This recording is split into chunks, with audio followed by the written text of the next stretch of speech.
أشهد أن لا إله إلا الله وحده لا شريك له وأشهد أن محمدا عبده ورسوله أما بعد أعوذ بالله من الشيطان الرجيم بسم الله الرحمن الرحيم قل ادعوا الله أو ادعوا الرحمن أيما تدعوا فله الأسماء الحسنى صدق الله العلي العظيم وصدق رسوله النبي الكريم ونحن على ذلك من الشاهدين. I bear witness that there is one God, Allah. I bear witness that the Prophet Muhammad sallallahu alaihi wasallam, may the peace and blessings of Allah be upon him, is the last, the final messenger of Allah, after whom no prophet, old or new, will come. And I begin in the name of Allah, the Beneficent, the Merciful. I have recited from chapter 17, verse 110 of the Quran. And I translate it as follows. Say, call upon Allah or call upon the Beneficent. Whichever attribute you call upon, He still has the best attributes. Now, for a long time, human beings have been asking, who or what is God? Philosophers, scientists, and religious teachers have tried to explain the nature of the Creator or the existence of a Creator of the universe. So many different ideas of God have been presented that the concept of God has become confusing. The ideas of one God, two gods, three gods, or many gods have all been put forward. Sometimes the concept of God has been expressed in a limited way, in that He is the God of only a chosen people or of a particular ethnic group. The nature of the divine being is also explained as an existence that is outside of this world, and that God is somewhere up in heaven. Some theories also state that God is a being existing in everything, or that everything exists in Him. The failure to understand all these contradictory concepts of God eventually led to atheism, or the belief that there is no God. The world has never been free of atheism. Atheism has existed for a long time, yet no sacred book, until the coming of the Quran, had tried to refute it. And how does the Quran refute it? The Quran says, it asks this question, how can you reject Allah? You were without life and He gave you life. The Quran also states that all that is in the heavens and in the earth is subservient to the human being.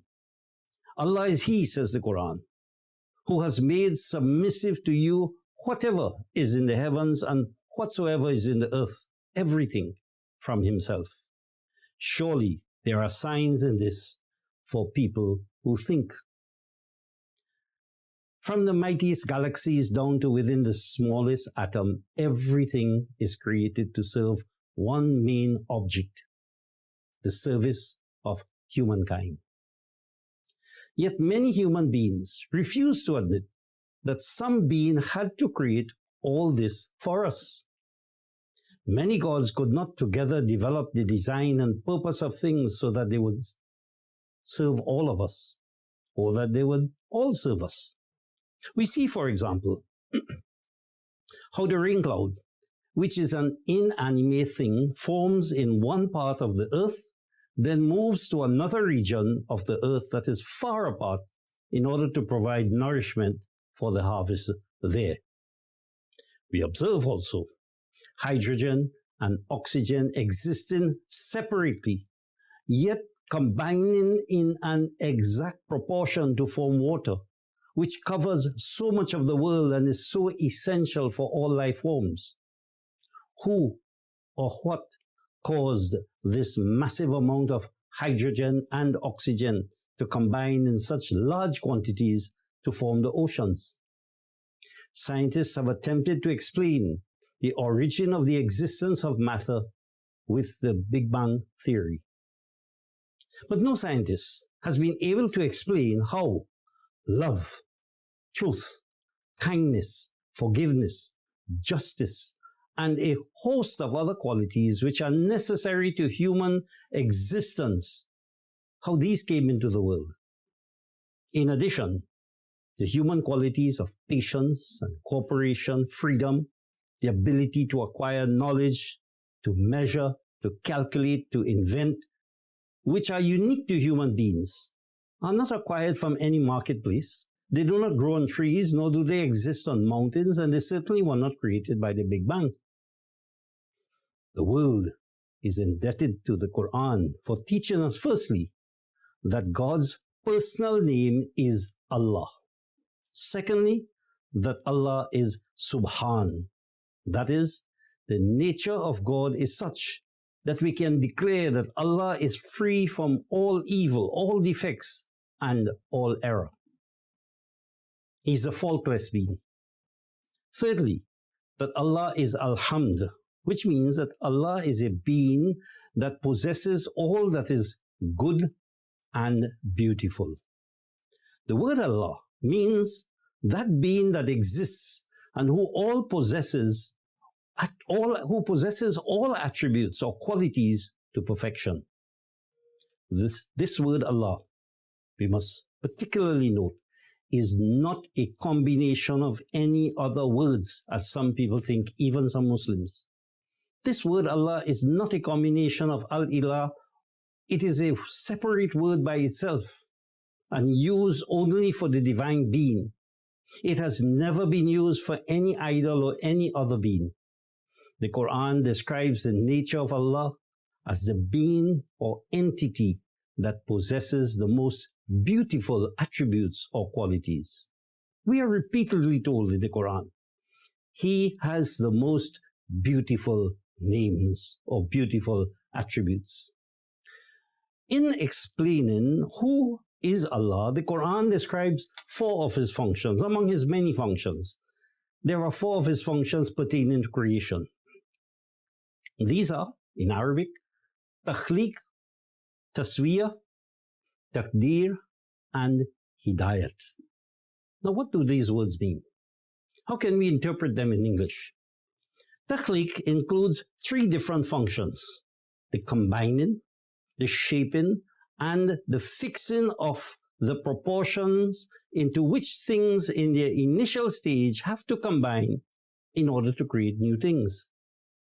Combination is the first step in the origin of anything. For example, a sperm and an egg unite to begin the process of reproducing a new human being or animal.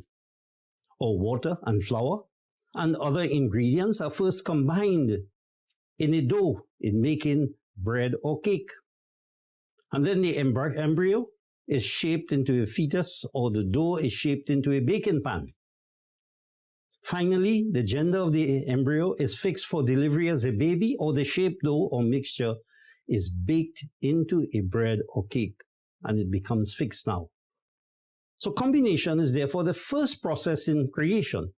But matter by itself cannot combine unless it comes under the operation of some mind. Electricity, for instance, is created when a metal combines with an acid. That's one way. But they themselves cannot mix with each other unless we combine them for that purpose, as in a battery or as in other means of producing electricity by chemical action. Similarly, hydrogen and oxygen combine to become water. But they never combine with each other by themselves. This then is the Quranic meaning of khalq, that is, a combination.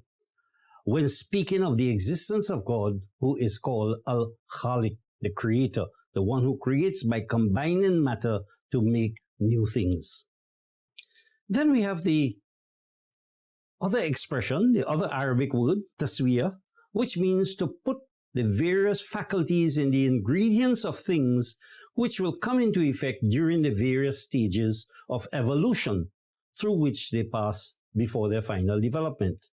As examples, The property of sweetness is placed in honey or sugar, or the ability of water to dissolve or to clean or to quench thirst, even the yearning of a newborn baby seeking milk for its nourishment from its mother's breast. All of these and more are properties which emerge and find usefulness as a created thing goes through its stages of development. Then the Quran uses the word taqdeer. And this is the prescribing of laws which rule creation in its various stages. It is the setting up of parameters within which an object develops. As an example, certain materials combine with each other in the coal, while others require heat, and so on. But then the Quran also uses the word hidayat, which means the guidance provided to things for the way they have to pursue in the evolutionary course from the beginning to the end. Some creatures are guided by instinct, while human beings are guided by knowledge as well. So these four functions of Allah as the Creator are described in chapter 87, verses 2 and 3 of the Quran. And the Quran teaches us that Allah is not inert, but He is always interacting with His creation. The Quran says, all those in the heavens and the earth require Him, need Him. Every moment He is functioning. The attributes of Allah, therefore, are disclosed to us so that we may understand and acknowledge that these are His ways in the governance and operation of the universe. The Quran tells us that Allah has placed us on earth to be rulers or khalifas on His behalf. As He governs the universe by His attributes, it is by developing His attributes in us that we can rule the universe. And for the human being to be the ruler or khalifa of the universe, he or she needs knowledge and wisdom, excellence of character, and purity from defects and error. Each person requires ability and efficiency to make things necessary for our sustenance and must know how to control the various forces of nature. For example, even a housewife needs to know how to control fire to cook. The first requirement to rule then is knowledge. The attributes of Allah pertaining to knowledge are described in detail in the Quran. Allah, we are told, as one of His attributes is Alimul Ghaib, one who knows hidden and unseen things. This attribute teaches us that our learning and attainments in the various branches of science will enable us to discover the unknown things of nature. And we have seen that in reality. Throughout the ages, human beings have always advanced in knowledge and science because they have been able to see the unseen things. Many hidden things can come to our knowledge through calculation. Our mental eyes can perceive that which the naked eye cannot.